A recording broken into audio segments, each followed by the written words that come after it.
안녕하십니까 여러분. 한 주간 잘 지내셨죠?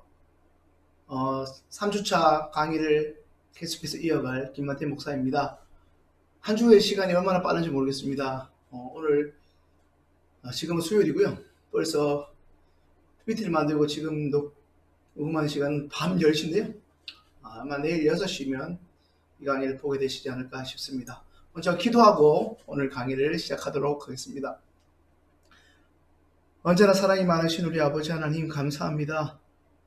이 강의를 듣는 많은 분들이 하나님 직장과 여러 가지 바쁜 가운데 있지만 시간의 우선순위를 하나님께 드려서 평생 들어야 할 그 설교 하나님 말씀을 더 은혜 가운데 준비하면서 이제 은혜로운 신앙생활과 예배생활 될 수 있도록 이 시간들을 기억하여 나왔습니다.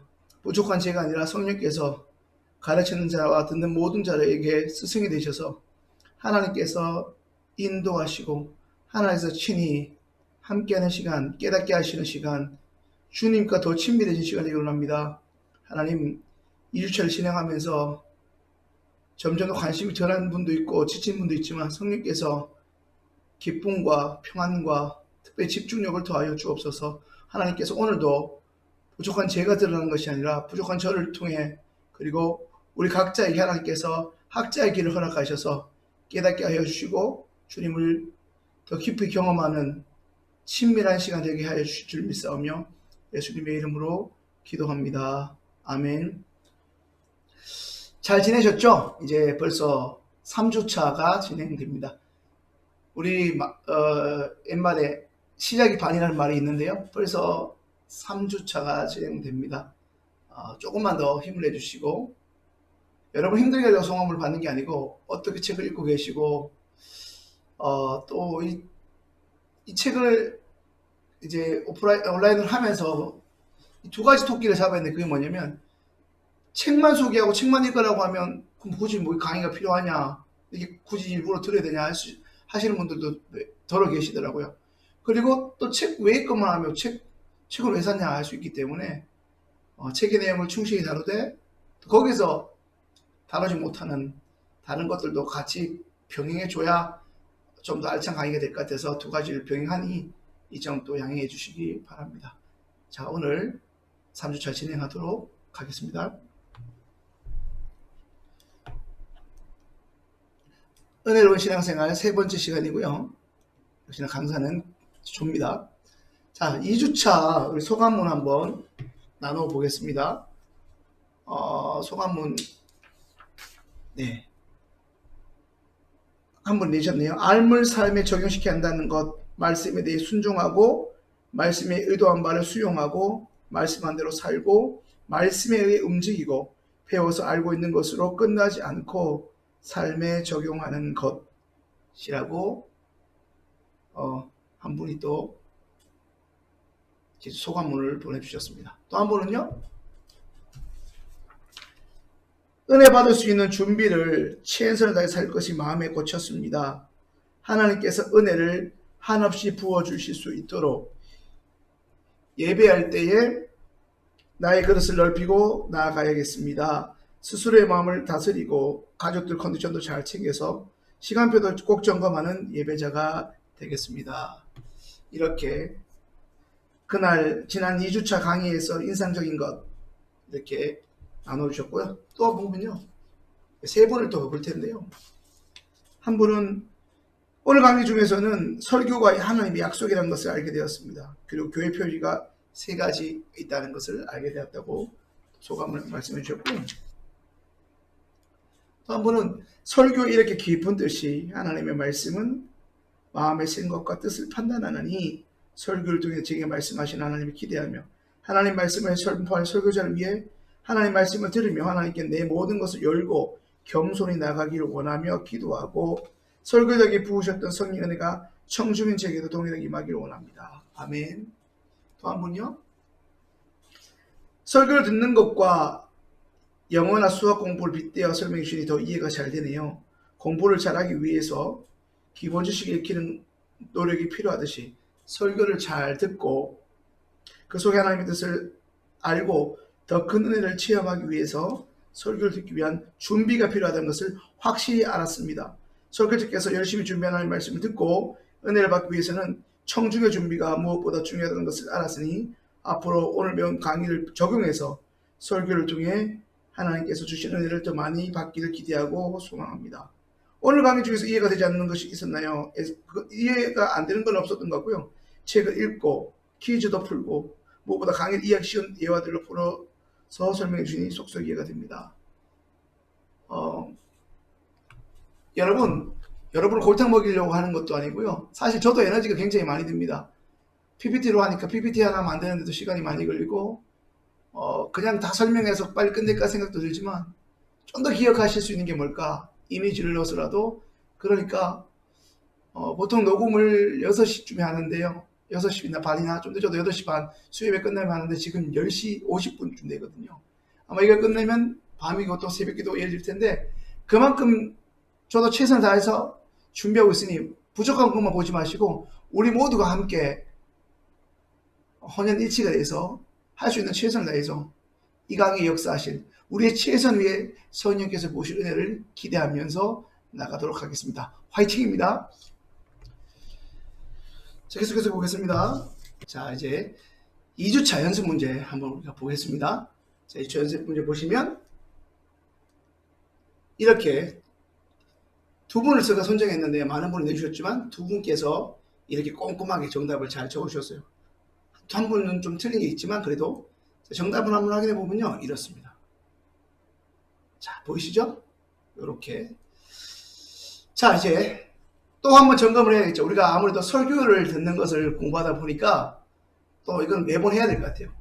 이걸 왜 하는 이유는 우리가 이 수업을 들으면서 얼마나 설교에 집중하고 있고 그 설교를 기억하고 있는지, 기억하고 있다는 건 정말 최선을 듣고 있다는 반증이 아니겠습니까? 그래서 한번 여러분 얼마나 지난 5월 24일 설교를 1부나 2부를 통해서 귀담아 들으셨는지 기억나시는지, 아니면 꼭 기억 못 하시더라도 주보를 살펴보셔도 좋아요. 어쨌든 의지가 중요한 거니까요. 자, 보시면은 자, 한번 보겠습니다. 지난주 5월 24일 설교 제목은 너희는 증인이다 라고 목사님 말씀하셨죠. 본문을 기억하세요? 본문은 누가복음, 그전에는 마태복음이었고요. 누가복음 24장. 자, 그게 좀 어려우시다면 혹시 설교를 지금 저는 수요일날 녹음을 하고 있는데요. 어제 여러분 수요일날 설교 전날 거 기억나세요? 설교자가 누구인지, 설교 본문 말씀 제목 무엇이었는지 한번 기억나시겠어요? 5월 27일 설교자 말씀 제목 그리고 말씀 본문 어디였는지 한번 확인해 볼까요?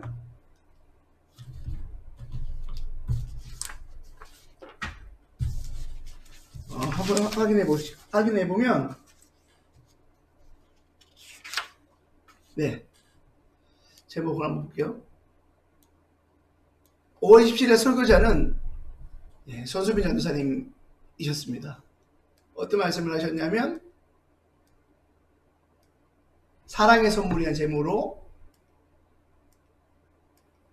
요한복음 14장 15절부터 21절 보혜사 성령에 대해서 예수 그리스도께서 먼저 하나님께서 예수 그리스도를 이 땅에 보내시고 그 예수님이 승천하실 때 또 한 분의 선물로 성령님을 우리에게 보내셨다는 것이죠.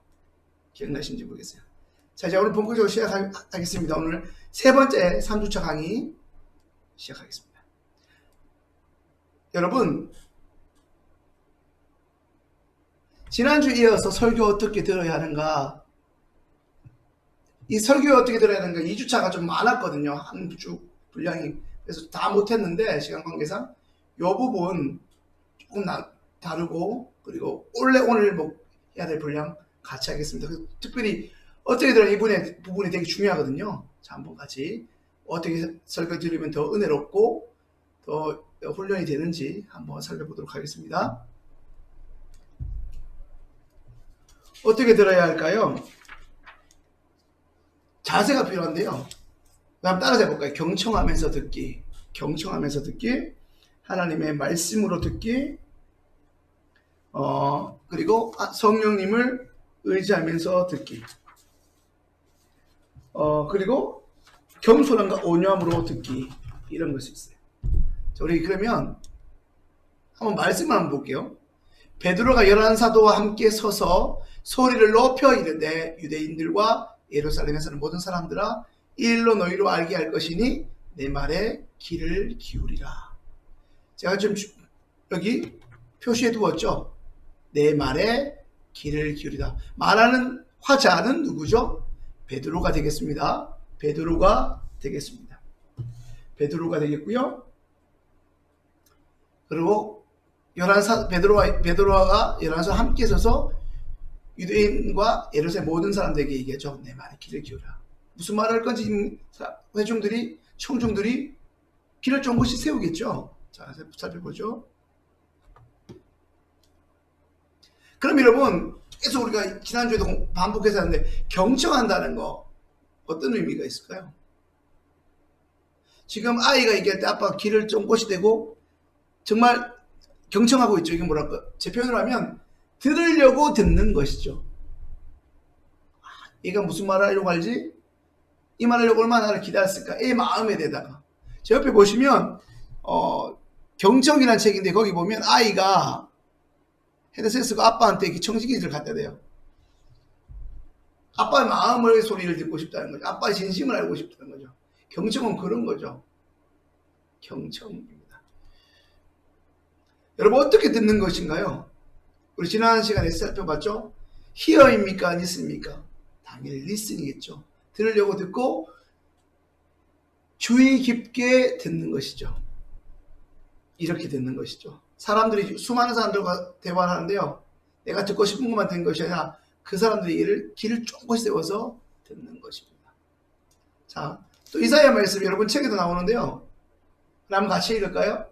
너희는 귀를 기울이고 내게로 나와 들으라. 그리하면 너희의 영혼이 살리라. 아멘. 자, 첫 번째요, 설교를 듣는 자세 중에서 첫 번째 경청하기인데, 좀 제가 그때그때 좀 딱딱할 수 있어가지고요, 조금 제목을 바꿔봤는데요. 설교를요, 어떻게 해요? 하나님의 말씀으로 줘야 돼요. 데살로니가후서 2장 14절 보면, 데살로니가 교인들은 바울의 말씀, 지난번에 말씀했죠. 어눌했고 머리카락도 빠지고 건강치 않고 여러 가지 부족한 것도 있었지만, 그 바울의 말을 하나님의 말씀으로 들었단 말이에요. 여러분 볼 때도 저도 목사고 우리 교회 부목사들이 많고 다른 목사님 계신데요, 누가 하든 설교를 하나님의 말씀으로 생각하고 듣는다는 것입니다. 그 얘기는, 저 마이크인데요, 설교자가 설교를 할 때, 설교자의 설교를 통해서 하나님의 말씀을 하실 때, 하나님께서 우리에게 주신 영적 양식, 하나님의 말씀 영적 양식이라고 생각하잖아요. 하나님의 말씀으로 먹는다는 것은 하나님의 말씀으로 듣는다. 인간이, 눈에 보이는 인간, 김만태라는 사람, 혹은 뭐 정상훈 목사님, 이런 부교육자를 한 사람이 하는 사람, 난 그 사람 목소리도 마음에 안 들고, 그 사람 별로야. 그런 부분은 분명히 있죠. 부족한 사람이, 연약한 사람이니까. 하지만 그들을 도구로 사용하시는 하나님께서 하시는 말씀으로 듣고 받아들인다는 것입니다. 설교를요, 하나님의 말씀으로 생각하고 듣는 자세가 필요합니다. 두 번째요, 설교자는요, 금방 말씀드린 것처럼 하나님의 도구라는 사실. 여기 지금 보시면 하나님께서 인간을 지금 조각하시죠. 조각당하는 입장에서는 아프기도 하고 피도 나고 그런 과정을 거치는데요, 하나님의 도구라는 사실입니다. 하나님께서 인형을 다듬을 때 여러 가지 연장에서 망치도 쓰고, 하여튼 하나님께서 어떤 조각을 하든 토기장기로 토기를 비울 때 하나님 하실 때 많은 도구가 있죠. 그 도구는 여러 가지 시행착오도 의미할 수 있고 과정도 필요하다는 거거든요. 그래서 제가 지금 의도하고 싶은 것은, 저쪽에 지금 도구들, 여러 가지 도구 있는 것처럼, 다양한 도구가 있는 것처럼 하나님께서 다양한 설교자들을 하나님의 은혜의 방편, 지난번에 문제에서 보셨죠? 문제 답이기도 한데, 은혜의 방편에 또 하나님의 은혜의 통로로, 은혜의 도구로 설교자들을 사용하신다는 것이다. 아시겠죠? 계속해서 보겠습니다. 그럼 설교를 어떻게 들어야 할까요, 여러분? PPT에 나온 것처럼 하나님이 지금 내게 수요일이면 수요일, 새벽이면 새벽, 여러분이 참석하신 그 예배에 바로 그 시간, right now, 굳이 독일어 CGN 예배, 내 삶의 자리, 내가 지금 예배 나왔는 그 자리, 현장, 예배당, 그곳에서 주시는 말씀. 큐티할, 집에서 큐티하시더라도 그 큐티를 통해서 내가 말씀을 목소리를 읽을 때 내 목소리지만 내 목소리를 통해서 매일 성경에는 활자, 종이 활자가 쓰여 있지만 그 활자를 통해서 주신 하나님의 음성으로 들어야 한다는 것입니다. 계속해서 보겠습니다.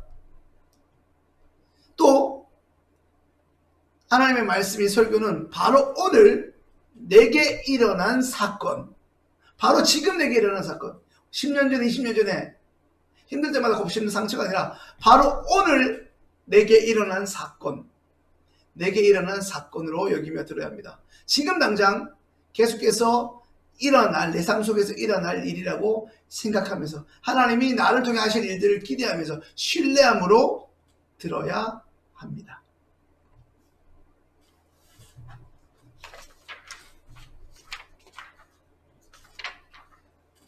자, 그러면 두 번째는요, 한번 보시면, 이번에, 아까 좀 전에는 경청했고, 하나님의 말씀으로 생각하면서 듣는데, 세 번째는요, 성령님을 의지하며 들어야 돼요. 이거 좀 어려운 말로 하면, 성령의 조명이라고 해요. 조명은 뭐죠? 여러분 집에다 전기 있고 조명 있잖아요. 밝혀주는 거. 어두운 것은 밝혀줘요. 빛의 역할이 그런 거고, 전기 역할이 그런 거잖아요. 성령께서 설교의 주인, 성경을 쓰신 원저자이신 성령께서 알려주시고 깨닫게 해주시지 않으면 우리는 알 수 없어요. 글자만 읽어서는 알 수 없거든요. 저는 이제 딸을 키우는데요. 저희 둘째는 아직 글자를 몰라서 언니가 다 읽어줘야 돼요. 뭐 더빙 아니면 더빙에서는 글자를 음성을 듣지만 가끔 한글 자막 있는 애니메이션들이 있잖아요. 그때는 첫째가 글자를 아니까 언니가 읽어줘야만 알아요. 근데 저희 첫째가 이제 3학년인데 글자를 안다고 신문의 모든 내용들을 다 알지는 못하잖아요. 글자는 모르는 게 없는데 그것을 신문에 있는 글자는 알지만 의미를 모르는 것은 행간을 읽는다라고 하잖아요. 글자는 다 알지만 모를 수 있는 건 성령께서 그 의미를 깨닫게 해주셔야 되는 거예요. 물론 성경을 통해서도 어느 정도 알 수도 있지만 성령님께서, 이 글을 쓰신 성령께서 우리에게 조명해 주셔서 어두운 부분을 밝혀주시고 깨닫게 하시고 해석해 주시고 알려주셔야만 알 수 있는 것이죠. 조문고에 있어서야 보면 이제서야 깨닫습니다. 자유롭게 예배할 수 있다는 것이 얼마나 큰 복인 것을. 이거 보면서 막 뭉클하더라고요. 코로나19로 인해서 저희가 이제 예배를 3주 전에 재개했는데요. 많은 분들 온라인으로 예배를 들으셨겠습니다만은 그들 이렇게 현장에서 서로 구역 식구들과 또 같은 미군 가족들, 군속들 같이 예배 자리에 나와서 현장에서 모임 예배 드릴 수 있는 게 얼마나 큰 은혜인지, 코로나가 주는 또 하나의 그 시간 2달 혹은 3달이 힘들었지만 그 시간 얼마나 소중했는지, 예배가 얼마나 귀한 것이었는지를 깨닫게 되는, 우리는 이 코로나 통해서 예배의 소중함을 깨닫지만 성령께서는 하나님의 마음, 하나님의 뜻, 하나님이 우리를 생각하시는 그것들을 알려주셔서 우리의 우둔한 마음을, 우리의 죄성들, 우리가 알아야 될 것들을 깨닫게 하시고 알려주십니다. 그래서 성령님을 의지하면서 하나님의 말씀인 설교를 들어야 하는 것입니다. 자, 우리 말씀 한 군데 읽을까요? 내가 어릴 때에는 말하는 것이 어린아이 같고 깨닫는 것이 어린아이 같고 생각하는 것이 어린아이와 같았습니다. 그러나 어른이 되어서는 어린아이의 일을 버렸습니다. 여러분, 이게 무슨 말이죠? 깨닫게 하시면, 성령께서 깨닫게 하시고 알게 하시면 나의 어리석음을 벗어날 수 있고 나의 어리석은 상태, 내가 얼마나 어리석은 사람이고 죄인인지를 알게 하시면 거기서 나와서 하나님이 원하시는 빛의 자녀로 살아갈 수 있다는 의미입니다. 가장 중요한 건 성령께서 조명하셔서 그 조명의 은혜를 주셔서 우리가 거기서 벗어나서 우둔함을 벗어나고 미련함을 벗어나고 악함을 벗어나는 성령의 이 조명하심이 있어야 되는 거죠. 그래야만 우리가 영적 유아, 영적 어린아이 상태를 벗어나서 영적으로 장성한 믿음으로 성장한 그리스도인으로서 하나님을 기쁘시게 할 수 있게 되는 것입니다.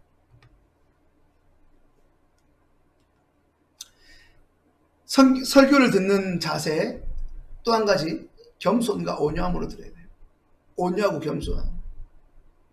하나님께서 은혜 베풀어 주실 것을, 하나님의 사랑을 비추어 주실 것을, 하나님의 은혜가 없으면 난 한순간도 살아갈 수 없는 존재임을 기억하면서 하나님께 온유함과 겸손함으로 주여 말씀하십시오. 종이 듣겠습니다. 지난 시간에 청종이라고 말씀을 드렸죠. 하나님 어떤 말씀을 하시든 가라면 가겠고, 너무 여기가 좋지만 그래도 가라 하시면 가겠습니다. 여기 너무 좋아서 멈추고 싶고 여기 집 짓고 살고 싶지만 가라면 가시겠고, 여기 너무 싫어서 빨리 가고 싶지만 하나님 멈춰서라면 멈춰서겠습니다 하는 것이죠. 한번 말씀을 드렸나요? 신앙생활 제일 잘하는 방법은 고스톱을 잘해야 되는 거거든요. 고스톱. 가고 서는 거예요. 우리 청년들이 좋아하는 찬양 중에 주님 말씀하시면요, 나의 가고 서는 것, 고하고 스톱하는 게 주님 뜻에 있습니다. 내 원함과 나의 뜻이 아니라 하나님께서 원하시는 대로, 하나님 내가 너무 힘들고 내가 여기서 빨리 벗어나고 싶지만 하나님 멈추라 하시면 멈추고 가라 하면 가는 것. 근데 우리는 반대일 때가 많잖아요. 여기가 너무 좋아서 움직이기 싫고 여기만 나는 5년 10년 살고 싶은데 하나님 빨리 가라 하실 때도 있고, 여기 너무 나를 힘들게 하는 사람이 많아서 여기는 있기 싫은데 멈추게 하실 때가 있어요. 하나님의 뜻에 순종하는, 그죠? 고스톱. 설교에 그런 적용 가운데 고스톱이 많잖아요. 어떻게 하라, 나눠주라, 멈추라, 뭐 이런 것들. 겸손함으로, 온유함으로 들으셔야 합니다. 자, 설교 꿀팁. 요즘에 이게 어르신들, 우리 권사님들도 한 서너 분 들으시는데요. 꿀팁이 뭔가? 꿀 발랐나 이게 아니고요. 젊은이들 하는 말이 꿀팁이 뭐냐면 참 유용한 정보 소식이라는 뜻이에요. 그래서 설교에도 꿀팁이 있다는 것을, 설교를 듣는 자세, 설교에 도움되는 꿀팁이 있다는 것을 제가 좀 알려드리고 싶은데요. 자, 첫 번째는요, 설교 제목을 눈여겨보셔야 된다. 설교 제목을 눈여겨보셔야 돼요. 두 번째는 주제를 요약해보라는 거예요. 하나하나 설명드릴 거니까요, 잠시 좀 다시 또 보실 거니까 지금 금방 넘어갈게요. 적으면서 들으셔야 돼요. 그렇다고 다 적는 건 아니고요. 말씀드릴게요. 네 번째는 결론을 놓치지 마라. 다섯 번째, 지레짐작하지 마라 하는 것입니다. 자, 하나씩 볼게요. 신문에 헤드라인이 있어요. 여러분 집에서 무슨 신문 보세요? 조중동, 조선일보, 중앙일보, 도림일보, 한겨레, 뭐 경향, 문화 엄청 많잖아요. 어떤 신문 보세요? 보수적인 신문 보세요. 진보적인 신문. 저 정치 얘기하려고 하는 게 아니라 신문이 집에 이렇게 배달해서 보시잖아요. 요즘 인터넷 신문을 보시고 종이 신문을 많이 안 보는 추세이긴 한데, 자, 보시면 오늘날 대표하는 신문들이 다 있죠. 여기 보면 헤드라인이 있어요. 그것도 첫면에 제목이라는 뜻이죠. 제목을 빼잖아요, 의도적으로. 그러니까 설교도 주보 보면 설교 제목이 나오잖아요. 수요 기도에도 설교 제목이 나오고 주일 담임 목사님 말씀도 나오는데, 그 설교 제목, 요즘에는요, 옛날에는 좀 다른데 한 10년 전부터 책에 가장 공을 들인 게 제목이거든요. 제목 보면 그 책의 내용을 한눈에 볼 수 있도록. 그래서 책 제목에 그런 것도 많잖아요. 한눈에 보는, 한 시간에 보는, 하룻밤에 보는. 그러면 그 제목만 봐도 쉽게 설명했구나, 한 번에 쫙 일목요연하게 알 수 있겠구나 하는 것들을 볼 수 있잖아요. 신문 헤드라인이 그 신문에 그날 가장 중요한 탑 뉴스나 기사가 뭔지를 한눈에 보게 하는 거죠. 사실 저 헤드라인 때문에 어떤 분들은 조선일보를 보지만 그날은 중앙일보를 보기도 하고 하는 게, 그 헤드라인에 가장 그 신문사에서 오늘 중점으로 다룰 기사, 마찬가지로 설교자가 오늘 이 본문을 통해서 가장 강조하고 싶은 것을 제목의 문장으로 다루고 이렇게 그것을 제시하거든요. 그래서 여러분 설교 제목을 자세히 몇 번 반복해서 보시면 그 설교가 어떤 설교인지를 가늠할 수 있어요. 책을 쓰는 사람들도 제목이 고심하고 출판사도 그 저자랑 늘 긴밀하게 상의하는 게 뭐냐면 제목을 어떻게 낼 것인가. 제목은 A인데 B 내용이 나오면 안 되는 거잖아요. 반대로 B 내용을 다루는데 A 제목이면 너무 이상한 거잖아요. 돈 버는 법에 대해서 자기계발서를 썼는데 마음의 위안을 얻는 것, 이러면 이상한 거잖아요. 헤드라인이 그만큼 신문에서 헤드라인이 중요하듯이 설교에서도 이 제목이 굉장히 중요하니까 역으로 여러분들께서 초보의 설교 제목이 나오거든. 대충 그것으로 감을 잡을 수 있으시는 실력을 갖추셔야 돼요. 지난주 제목이 증인이 되리라니까 근데 이제 증인이면 보면 전도하라는 건가? 성교적으로 살아야 되는가? 이럴 수도 있지만 또 다른 목사님이 의도하시는 증인이라는 게 또 다른 맥락일 수 있으니까 어쨌든 증인, 어떤 증인인가? 그런 궁금증을 가지고 그런 긍정적인 호기심을 가지고 말씀을 들으시면 좋겠다는 것이죠. 헤드라인 말씀드렸고요. 주제를 요약하기. 증인, 지난주로 얘기하면 증인, 어제 수요일 기도의 설교회 손수련 교사님께서 사랑의 선물, 성령님 얘기를 했는데, 그러면 그냥 사랑의 선물만 했을 때는 선물꾸러미를 떠올려야 되고 선물이 뭘까 했는데, 설교를 쭉 들어보면 이제 설교를 들었을 때 나오는 거잖아요. 요약을 하는 거니까. 그래서 한번 적어보는 거죠. 그리고요, 한번 도움 되시라고 지금 두 번째 그림에 보면 이건 무슨 그림이죠? 엄마랑 딸이랑 지금 이야기하잖아요. 너 오늘 무슨 일이 있었어? 학교에서 뭐 배웠어? 어떤 일이 있었어? 반찬은 뭐 나왔어? 이렇게 모녀가 조차 재밌게 얘기하잖아요. 하루 라이프 스토리를 얘기할 수도 있고. 여기에 착안해서 제가 이 그림을 연상해 봤는데요. 이미지 여기 삽입한 이유는 말씀을 이제 30분에서 40분 혹은 28분에서 30분 사이에 들었으면 오늘 그 주제를 쭉 요약하면서 어떤 내용들이 있었는지 하면 연결시켜 보는 거예요. 사랑의 선물에서 하나님께서 우리에게 주신 선물은 성령님은 어떤 부분에서 우리에게 선물인가? 증인이 되라고 말씀하신 담임 목사님의 설교 중에서 어떤 부분이 또 내가 어떻게 증인이 되어서 살고 있는가? 이 주제를 한번 생각해 보는 것이죠. 결론을 놓치지 마라. 그 책에도 나오죠. 마지막 결론, 이제 설교자마다 조금은 다른데요.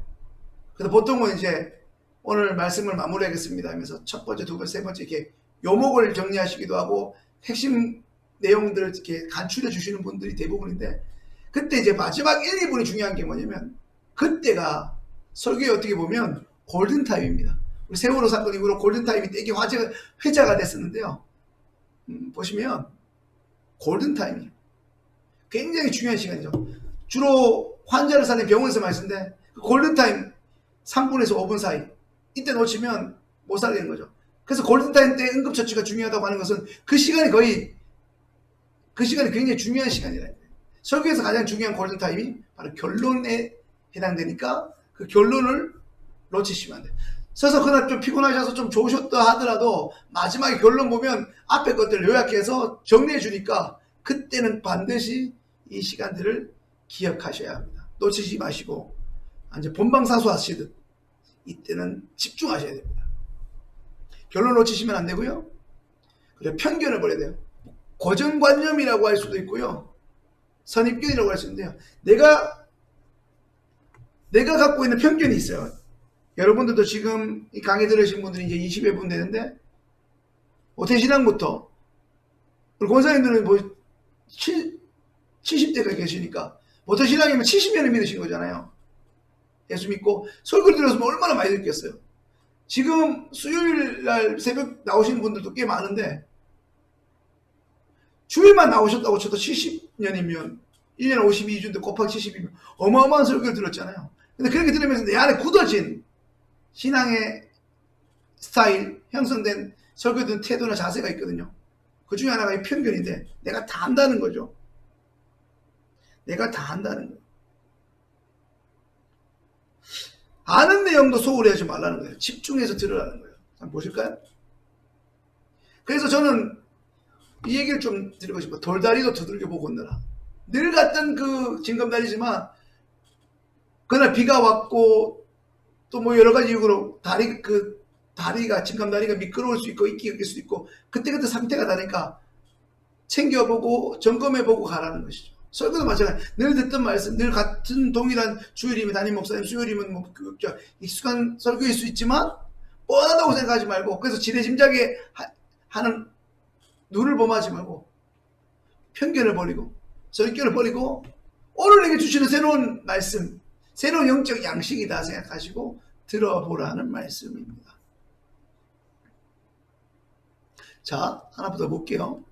그러면 지레짐작하지 말고 선입견 가지고 생각경을 끼지 말고 말씀을 들어야 하는 이유가 뭘까요, 여러분? 보시면요. 첫 번째, 하나님 말씀은 늘 풍성하다는 거예요. 우리 잘 아는 구약의 말씀에 에레미야 애가에 아침마다 새롭고 늘 새롭다는 거예요.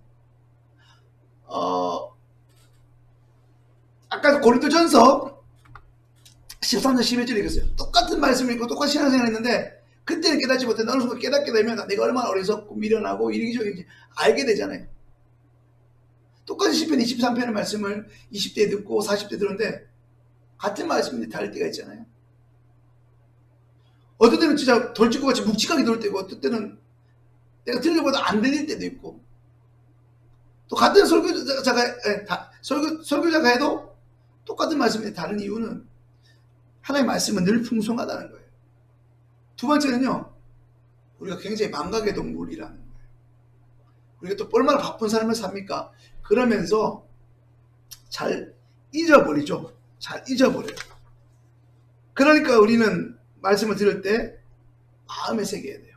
잘 잊어버리기도 하지만 집중해서 들으면 저 같은 경우도 20대 때 들었던 말씀이 아직도 기억나요. 그 본문과 예어와 그 제목까지 다 뭐 20년 설교가 다 기억나는 건 아니지만 20년 전 설교가 다 기억나는 건 아니지만 특정 몇 개 설교는 본문하고 내용까지 기억해요. 잘 들렸기도 했지만 집중해서 들었을 수도 있거든요. 근데 그렇게 하지 못한 이유는 첫 번째 우리가 망각을 잘하는 동물이라는 거예요. 세 번째 이것이 굉장히 중요합니다. 나 말고 다른 사람. 나한테는 익숙한 베드로의 설교고 나한테 익숙한 사도 사울이 바울이라는 사건이지만 그날 그 당일날 그분 입장에서 이전에 저희 아버지처럼 60년 만에 처음 교회라는 곳에 나가 처음 말씀 듣는 분한테는 그 말씀이 첫 말씀이거든요. 1부 때 2부 때 말씀을 듣고 1부 때 2부 때 우리 같이 예배 드리지만 천차만별이에요. 하나님 말씀을 듣고 신학적 고민하는 사람이 있는가 보면 아까 처음 교회 오신 분이 있다고 했잖아요. 그분들은 교회가 너무나 낯설어서 뭐 하나하나가 어색하기만 한 분도 있어요. 그런 설교의 어떤 이해 편차들이 다른데 그런 분들 같이 예배 자리에 예배당에 공존해요. 그러니까 나만 있는 게 아니고 오늘 처음 온 영적 갓난아기가 있음을 우리가 기억하면서 우리 갓난아기가 우유 먹는다 나는 이제 우유 안 먹는다고 갓난아기 무시하지 않잖아요. 나도 그 과정을 거친 것을 기억하면서 얼마나 기여하고 도와주려고 합니까? 기억하십시오. 하나님의 말씀은 늘 풍성하고요. 우리는 자주 망각하는 동물이고 나 말고 다른 사람이 있음을 기억해 주십시오. 그분한테는 오늘 나에게 무익하고 지루한 말씀 내가 다 안다고 지레짐작하는 그 말씀이 그분한테는 평생 잊을 수 없는 하나님의 능력의 말씀이 될 수 있다는 것입니다. 자, 이제 또 다음 것을 한번 보겠습니다. 다음은요. 우리가 말씀을 들으면서 불평 요소들이 있어요. 우리가 말씀을 들으면서요. 불평할 때가 언제냐면 불평이 막 나와요. 특별히 적용이 없을 때. 이게 무슨 말이냐면요. 모든 설교가 삶의 적용을 다룰 수 있는 거예요. 어떻게 하십시오. 오늘 말씀 이렇게 들었으니까 이렇게 하십시오. 이렇게 하십시오. 이렇게 구체적인 삶의 지침을 말씀해 주실 때가 있잖아요. 근데 모든 설교가 그럴 수 없다는 거예요. 제가 그 이제 문제도 내겠지만 계시라는 게 있잖아요. 계시라는 말은 하나님의 뜻과 생각을 밝혀 풀어주는 거예요. 자, 한번 제가 예를 들어 볼게요. 계시라는 건요. 지금 보이시죠? 이 물병에 뭐가 들었을까요? 당연히 물이 들었을 거라고 생각하시는데 여기에 뭐 여러 뭐 약초물 뭐 이런 걸 넣을 수 있잖아요. 먹어보지 않으면 몰라요. 근데 이게 만약에 이 보온병에 제가 보자기로 샀으면 더 모르겠죠. 계시라는 것은 하나님의 뜻을 이렇게 풀어주고 밝혀주는 거거든요. 그러니까 설교가 계시적인 성격이 있어요. 하나님 뜻이, 하나님이 어떤 뜻으로 말씀하시는지, 비유를 말씀하시는데 그걸 풀어주는. 그래서 때로는 설교의 목적상 계시의 목적으로 설교가 되는 경우는 적용이 좀 없을 수도 있어요. 여러분 책에 보면 적용의 몫은 청중에게 있다 이런 말도 하잖아요. 그래서 근데 꼭 적용이 없으면 뭐 적용이 없는 설교가 있어 하면서 불평할 수 있는데 불평하시면 안 된다는 것이에요. 두 번째는 하나 더 말씀드리면 적용이 없어서 별로라고 했는데 참 신기한 건 저도 설교자니까요. 설교자라서 느끼는 게 뭐냐면 적용도 없고 너무 계시고 그냥 교리만 얘기해서 지루하다고 생각했는데 어떤 분은 그것 때문에는 은혜 받는 거예요. 왜요? 교리에 대해서 알고 싶었고 하나님 어떤 분인지 좀 풀어줬으면 좋겠는데 마침 자기 가려운 등을 긁어주듯이 그날 마치 교역자가 그것을 풀어주는 거예요. 아, 나 말라기 알고 싶은데 말라기를 풀어주는 거예요. 그러실 수 있잖아요. 저도 지금 이제 지난 수요일부터 말라기를 했는데 여러분 말라기 설교를 들어보신 적 있나요? 저는 감사하게도 청년 때 학계, 스가랴, 스바냐 구약의 선지서를 다 들을 기회가 있었는데요. 생각보다 구약의 선지서를 들을 기회가 참 쉽지 않아요. 익숙한 시편은 많이 듣고 늘 반복해서 중접되는데 계시록이라든가 또 호세아서, 요엘, 아모스, 오바다 듣기 쉽지 않잖아요. 근데 그랬는데 어떤 설교자가 그것을 다뤄주면 참 좋을 때가 있잖아요.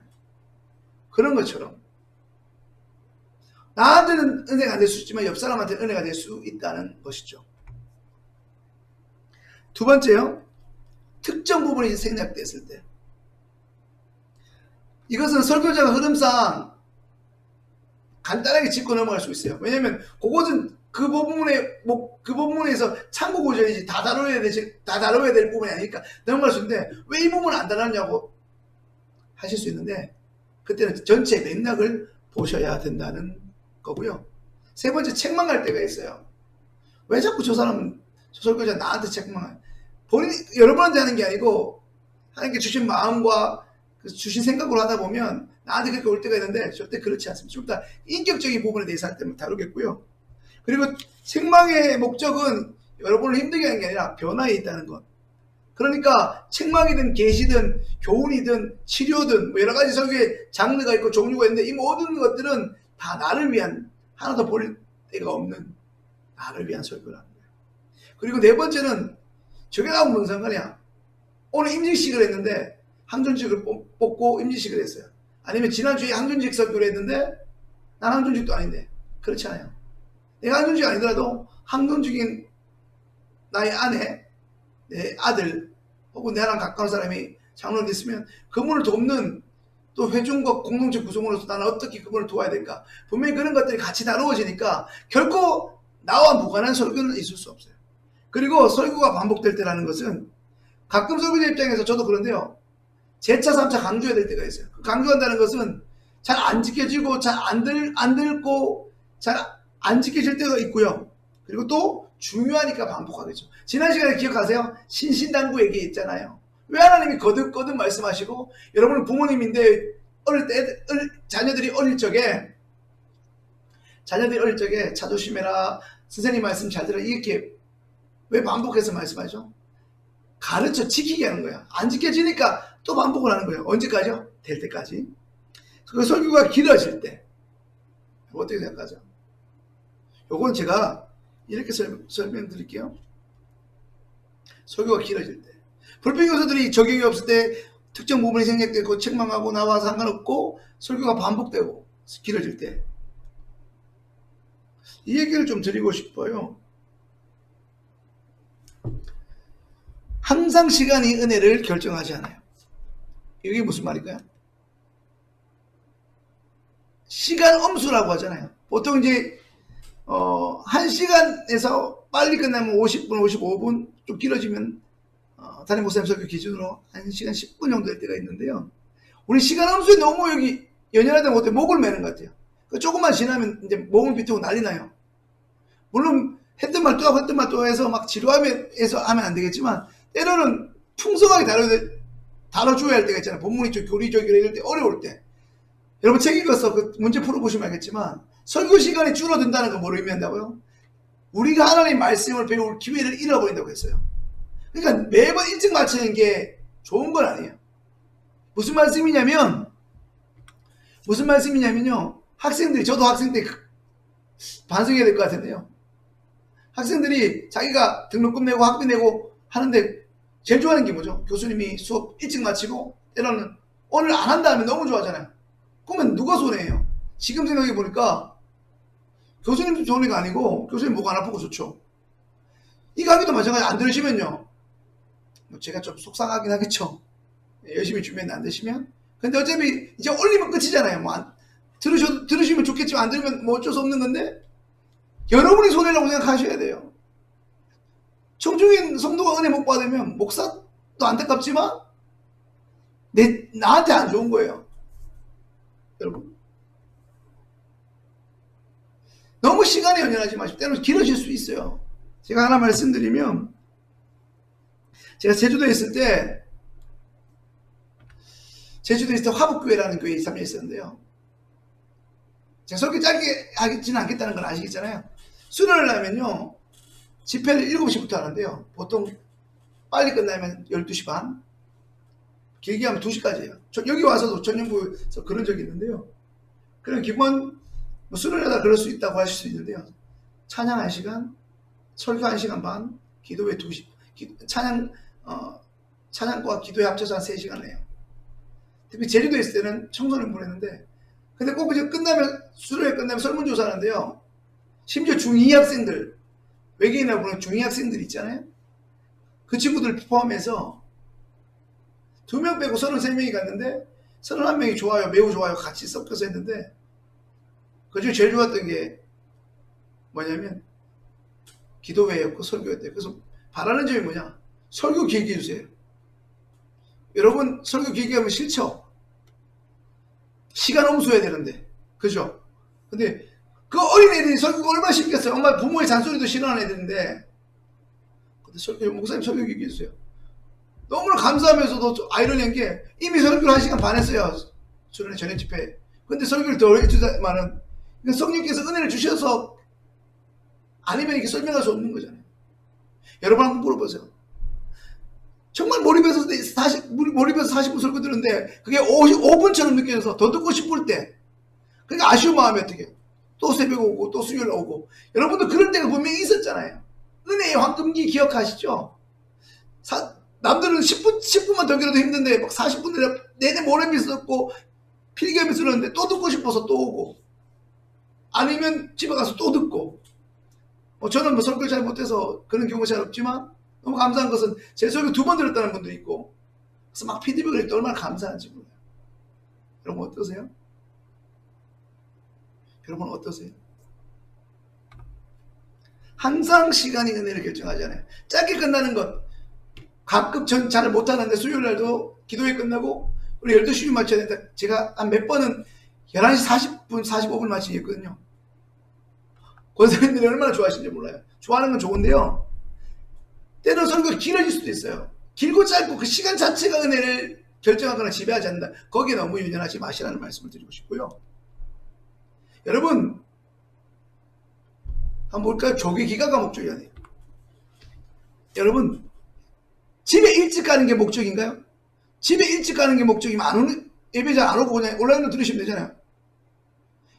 교회 나왔다는 것은 기름 쓰고 이쁘게 화장하시고 준비해서 오셨다는 것은 은혜 받으려고 온 거잖아요. 그럼 은혜의 목적을 두십시오. 설교가 기네, 짧으네, 그래서 막 주보에 낙서하지 마시고 오타 찾지 마시고, 오타는 조용히 제 개인톡으로 김 목사님이 이게 틀렸습니다 말씀해 주시고요.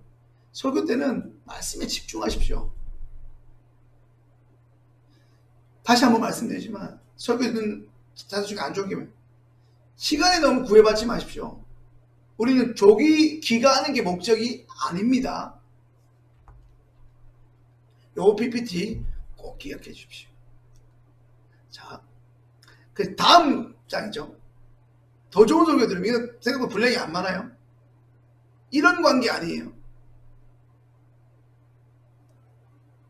자, 무슨 말일게요? 설교자와 청중이 이런 관계 아니라고요.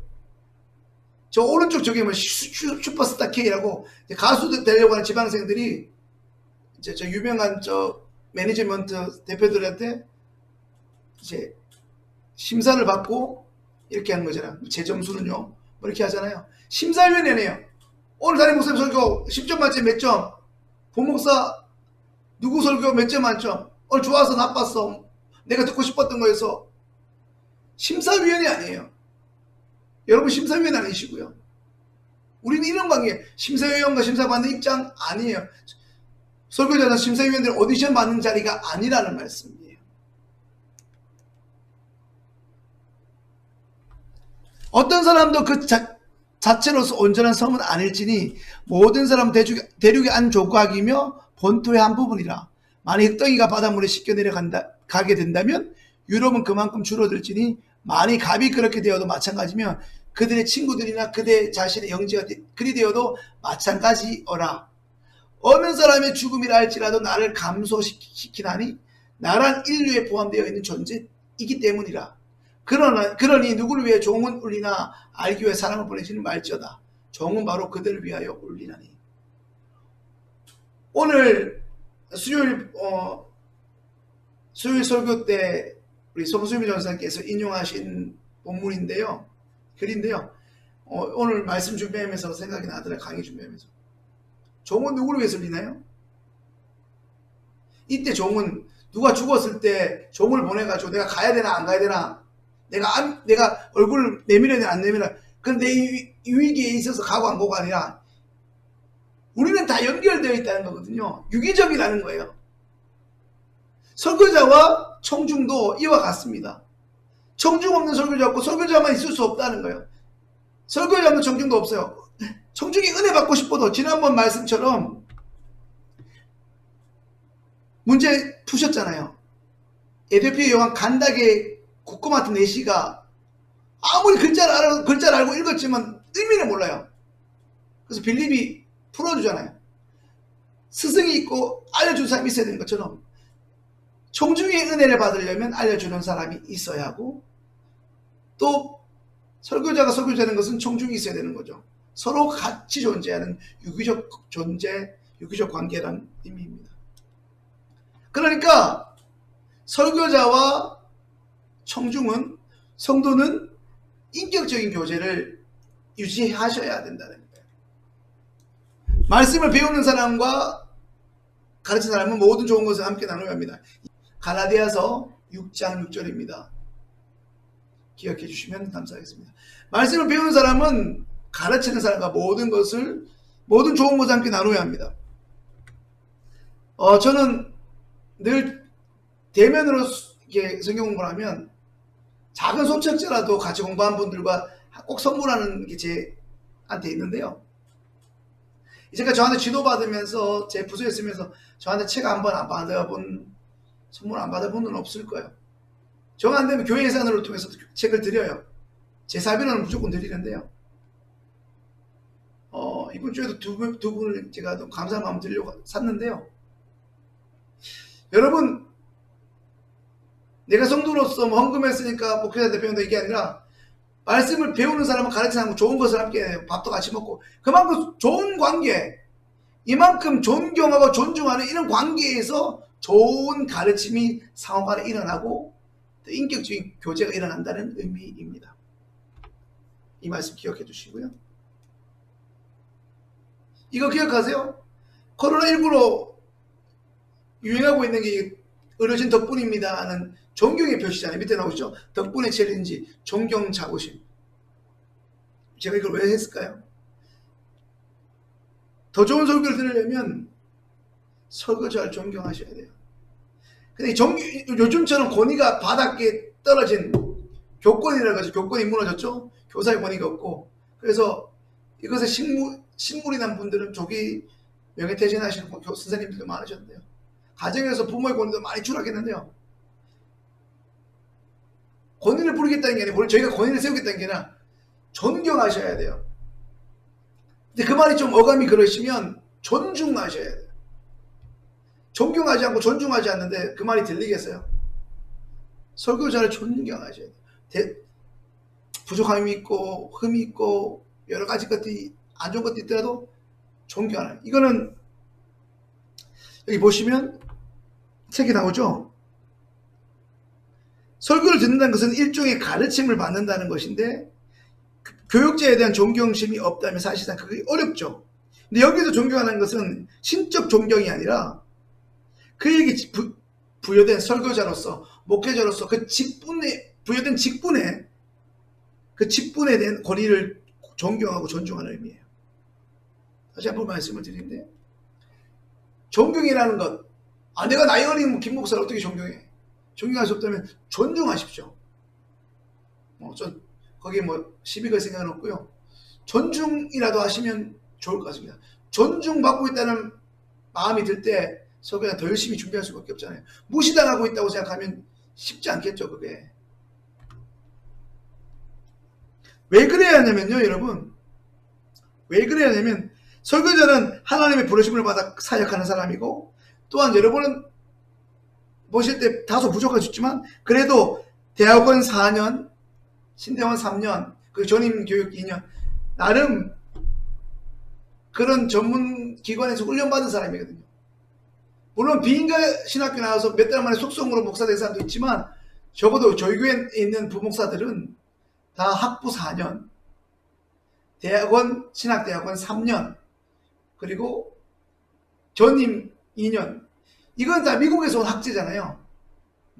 의전원이라고 하기도 하는데 학부 4년을 무조건 나와서 대학원을 나와야만 목사가 될 수 있는 자격을 주거든요. 목사고시에 칠 수 있는.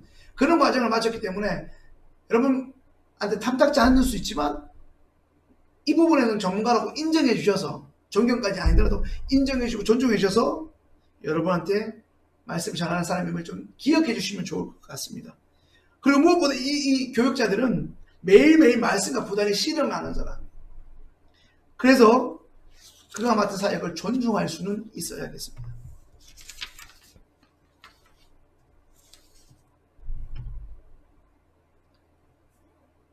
자, 이제 말씀 한 번 더 보겠습니다. 자, 마태복음 5장 23절 24절인데요. 그러므로 예물을 제단에 드리려다가 거기서 내 형제에게 원망될 만한 일이 있는 것이 생각나거든 예물을 제단 앞에 두고 먼저 가서 형제와 화목하고 그 후에 와서 예물을 드리라. 많이 들었죠? 근데 오늘 이걸 조금 새롭게 적용했으면 좋겠습니다. 자, 하나님께 예배드리러 가는데 지난주에 강의 기억하세요? 가족끼리, 아까 소가모니도 나왔는데 가족끼리 서로 짜증이나 화난 일을 안 만들고 예배 자리로 오시라고 말씀드렸죠. 미리 준비하시고. 근데 예배 자리 갔다가 가족끼리도 그렇고 싸울 일이 있으면 빨리 화해하고 예배 드려야 돼요. 그 아픈 마음, 상한 마음, 짜증나고 원망하고 분노 이런 게 있으면 예배 안 들려요. 누가 설교도 안 들려요. 칼빈이 하든 아브라함이 하든 바울이 하든 안 들려요. 내 마음이 상하면 안 들려요. 그러니까 뭐란 말씀이에요? 원망들 많이 생각나거든. 예물을 제단 앞에 두고 먼저 가서 형제와 화목하고 화해하고 그 후에 와서 예물을 드리라는 거예요. 잘 안 보이시죠? 예물을 드리라는 거예요. 근데요, 중요한 건 뭐냐면 여기에요. 적용 포인트가 가족이 나오죠? 설교자와 화목하셔야 돼요. 이건 책에 나오는 부분이잖아요. 화목하시는데 어떻게 화목해요? 아까 그 마태복음 5장 24절에서 형제잖아요. 여러분의 말씀을 전하는 설교자에게도 동일하게 한번 적용해보죠. 맨날 이거는 설교 듣는 여러분끼리만 싸워서 이렇게 하는 게 아니라 혹시나 어떤 이전에 오해될 만한 일로 목사님이 그 부목사가 나한테 인사 안 했어. 나한테 싸늘하게 얘기해서 그랬다면 그거 마음 좀 푸시고 그것 때문에 끝까지 그 사람 설교 안 들래 이렇게 마음 닫지 마시고 그 형제를 설교자와 동일하게 적용하셔서 그 설교자도 내 형제고 내 가족이라. 우리 교회는 다 가족 공동체잖아요. 그죠? 그래서 성도들 간에, 집사님들 간에, 권사님들 간에만 서로 마음 상한 거, 화해하는 거 너무 중요하지만 설교자고 이런 유기적인 관계, 이런 좋은 관계, 화목한 관계가 아니면 말씀이 안 들려. 저게 나 무시했는데, 혹은 저 목사 나한테 짜증나게 했는데, 지난번에 어떻게 했는데 안 들리는 거죠. 그럼 어떻게 해야 돼요? 그런 일이 생각나면 목사님 그때 그런 말 기분 나빴어요. 이런 일이 있었는데 서로 얘기해 주십시오. 그거를 못 받아들이고 용납하지 못하거나 수용 못하는 목회자는 적어도 저희 교회는 없습니다. 그래서 몰라서 또 오해해서 서로 간에 오해해서 그럴 수 있으니까 그 부분을 털고 가셔서 해결하고 가셔서 이제 어떤 목회자가 설교해도 은혜 받으실 수 있는 여러분 되면 좋겠습니다. 왜냐하면 한 설교자가 설교하는 건 한계가 있거든요. 예를 들면 정성원 목사님은 사사기 하시고 이재성 목사님 요나사 하시고 김대한 목사님 주로 사도행전 하시고 이렇게 하는데 그러면 다른 교육자가 다른 본문을 해서 다른 본문까지 은혜 받으잖아요. 하나님 말씀은 66권인데 근데 한 A라는 목회자랑 마음이 상해서 안 들리면 그 부분이 말씀을 전하는 그 예배는 안 가거나 가도 안 듣고 안 들려고 한다면 본인만 손해거든요. 얼마나 안타까운 일이에요. 그래서 빨리 그 관계를 회복하셔서 화목해지셔서 화해하시고 화목해지셔서 설교의 은혜를 받으실 수 있게 어떤 설교에도 어떤 설교자의 말씀도 은혜 받을 수 있는 여러분들 되면 좋겠습니다. 그래야만요 여러분 예배가 회복되는 거예요. 그래야만 교회에 오는 기쁨이 있어요. 예배 드리는 기쁨이 있어요. 그래야 하나님께 나오는 기쁨이 있죠. 여러분 이 예배를 이 강의 들으신 분 중에서 우리가 이렇게 훈련을 받고 매주 똑같이 본문이 뭐죠? 설교자가 누구죠? 설교자이 뭐죠? 이렇게 이유가 뭐예요? 이런 훈련을 계속 하는 이유가 뭘까요? 예배를 회복하기 위해서예요. 평생 들어야 할 설교. 평생 들어야 할 설교. 평생에 듣던 말씀. 평생에 듣던 말씀. 우리 자녀들한테도 주 예수 크신 사랑 또 들려주시오. 나의 사랑하는 책 비록 헤어졌으나 어머님의 무릎 위에 앉아서 엄마가 은혜 받던 거 우리 자녀들 은혜 받으려면 평생 듣는 설교 알려줘야겠죠. 어떻게 은혜 받는지 어떻게 들었는지 우리가 알고 나서 적용해야 되겠죠. 이것을 회복해야만 은혜가 된다는 거예요. 예배의 기쁨이 다시 살아난다는 거예요. 그리고요 이제 마지막으로 여러분 말씀을 드리면 제발 비교하지 마세요. 뭘 비교하지 말까요? 이분이 누군지 아세요? 이분이 누군지 설교의 황태자라고 부르는 황제라고 하는 영국의 유명한 설교자 찰스 스펄전입니다. 이 사람 설교하면 그 당시 100년 전에 영국에 몇만 명이 들었다잖아요. 지금처럼 마이크 시설이 좋은 것도 아닌데 그만큼 설교 잘했어요. 정말 몇백 년에 한 번 나올까 말까. 이분 누구죠? 분당 우리교회 이찬수 목사님. 이번 설교는 보통 6만 명이 듣죠. 조회수가. 그리고 감리교회 목사님 유기성 목사님. 근데 중요한 건 뭐냐면요 여러분 찰스 스펄전, 이찬수 목사님, 유기성 목사님 다 유명한 분이에요. 우리 교회 분들도 뭐 그 교회 홈페이지 들어가서 들으시는 분들도 있고 책을 통해서 들으시는 분도 있는데 듣는 거 좋습니다. 저희 교회 교육자들 다 듣고 여러분들의 설교를 섭렵하는 건 좋은데 그분 설교들만 정답이라고 여기지 마십시오. 그리고 왜 우리 교회 담임 목사님이나 부교육자가 저렇게 못해? 하지 마십시오. 그 이유를 말씀드릴게요. 비교하면 안 되는 이유. 누구세요? 여러분 누구세요? 이찬수 목사님은요 지금 이 강의 들으신 우리 신은적 권사님 몰라요. 우리 김희영 집사님 모르고 김경은 집사님 모르고 찬미자매 모르고 우리 조준 집사님 몰라요. 오늘 지금 출석 체크하는 거예요. 소감문 다 내셔야 되고 문민 집사님 모르시고요.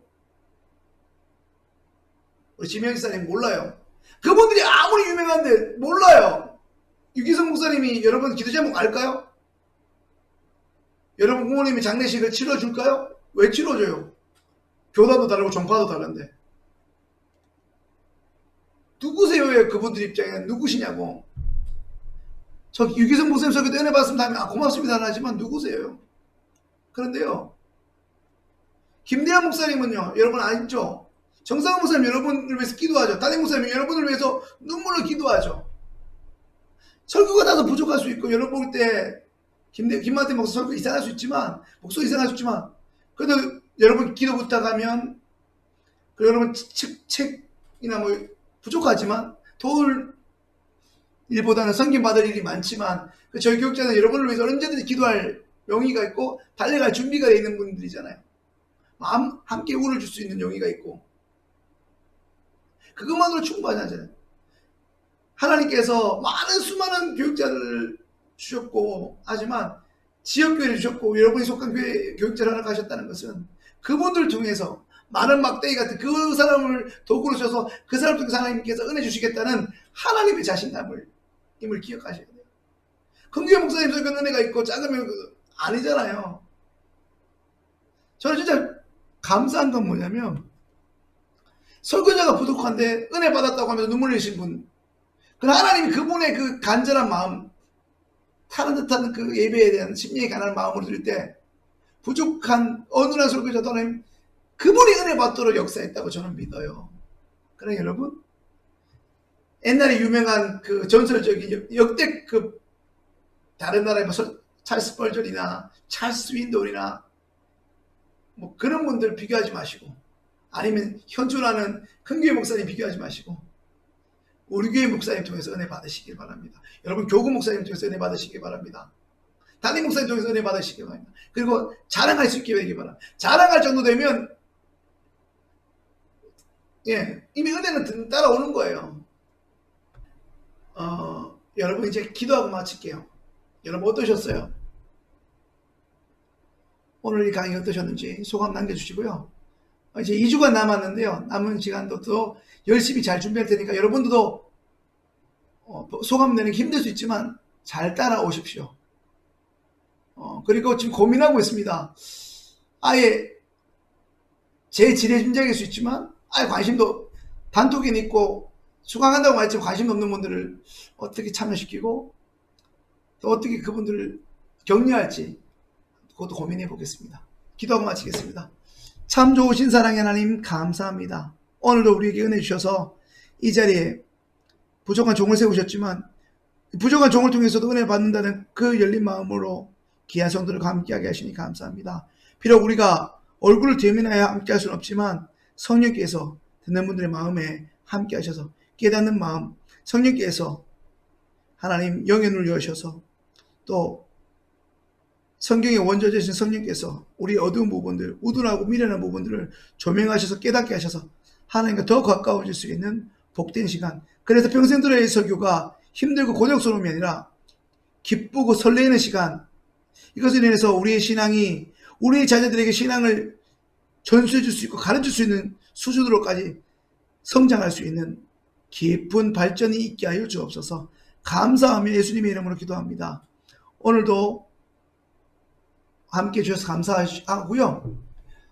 제가 기도 전에 추천해야 되는데 책을 추천하겠습니다. 오늘도 하나는 교회로 모이다. 우리가 다니는 교회가 어떤 곳인지, 이 교회가 얼마나 중요한지 너무 좋은 책. 지난번에 한번 소개했던 인기의 제자훈련 그 책을 쓰셨네요. 이건 저희 청년부 수련회 주교제이기도 했습니다. 청년들로 좋아해서 은혜 받는데 교회란 무엇이? 교회로 모이다. 아마 이 책도 보이지만 이미지가 나갈 것 같습니다. 그리고 하나, 우리가 매주 드리는 예배, 그 예배가 왜 중요한가? 예배 인생 최고의 가치. 얇은 책입니다. 책도 만 원밖에 안 하고요. 여러분 제가 추천했을 때 살펴보신지 모르겠어요. 평생 예배 드려야 되니까 예배가 무엇인지 이 주제도 한번 다뤄보시면 좋겠습니다. 너무 많이 수고하셨고요. 부족한 강의 들으셔서 오늘도 너무 감사합니다. 고맙습니다.